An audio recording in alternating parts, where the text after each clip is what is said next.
Welcome to module number 11, week number 11. This week is largely about essay number 2, non-moral evil and the problem of God's existence. This workshop is due on Monday. Monday night, you have to have this essay turned in by Monday night in order to receive 2 peers essays, which will workshop for the rest of the week. Essay number 2 is not like essay number 1 in the sense that it cannot be revised for a higher grade.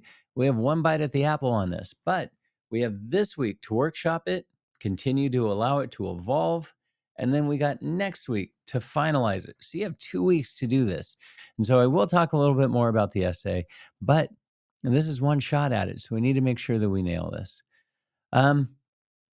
Within the essay itself, we have 3 primary sources, right? We have Boyce's article on non-moral evil and the free will defense. We have Bertrand Russell's Why I Am Not a Christian. And we have Stephen Jay Gould's Non-Moral Nature. Now, I gave you some different bullet points in which you could consider some type of argument, crafting some type of essay.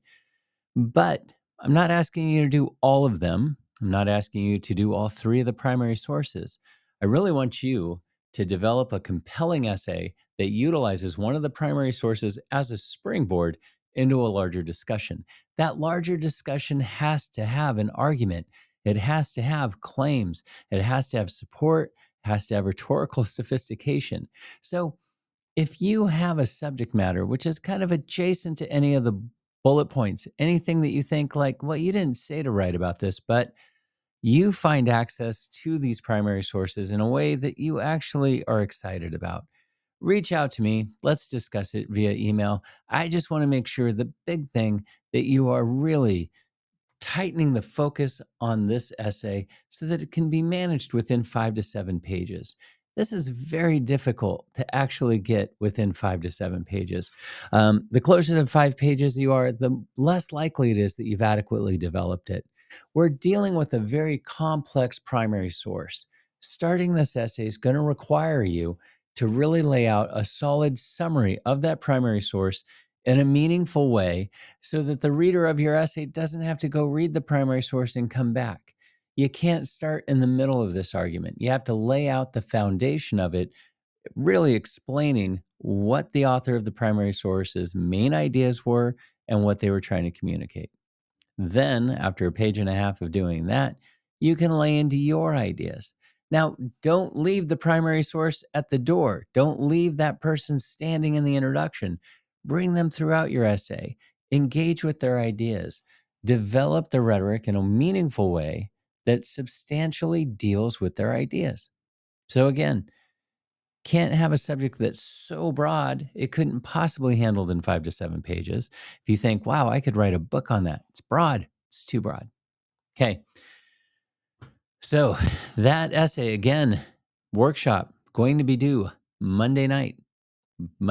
Tuesday night, the magic happens. That is when you get the assignment of the 2 peer essays. If your paper's not in on Monday night and you don't get those 2 peer essays assigned, then you're just going to miss out on those points. All right. Then we have M11 OER, constructing the thesis and argument from the ground up.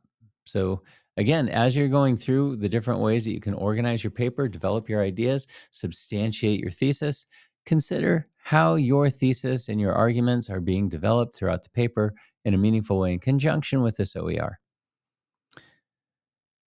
Then we have OER and exigency. Now we're going to have an assignment in which we actually apply these 2 OERs to your paper.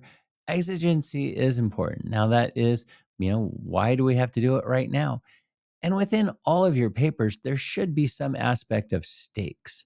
There has to be some reason, some compelling reason why we want to imbibe in your argument, right? It has to be meaningful in some way. All right, application of the reading. This week, I want you to concentrate on the rough draft and the workshop. So you're going to be applying the 2 OERs, the one on thesis statements and the one on exigency, specifically to your paper. This is trying to help you take a look at the paper through the lens of the OERs and evaluate if we're hitting everything. Everything that we're covering in the class, whether it's the claims, whether it's the models of argumentation, whether it's the manner in which we're substantiating our ideas, utilizing sophisticated patterns of rhetoric, inductive, deductive, Tolman, any of those ideas, I'm hoping they manifest in meaningful ways in these papers as we make compelling arguments that actually dig into the subject matter. And then it's not simply, hey, here's really three high level ideas that don't develop much. I really want us to focus on integrating the ideas of the course into the essays themselves. Then we have a critical thinking check-in number 3, which I'm just going to forego. And that's it. Foregoing checkpoint number 3, because I really want you to concentrate on this essay. I really think that it's important. Essays make up 50% of the grade in this class. You have to get the essays nailed in order to succeed. And so I want to give you the best opportunity to do that.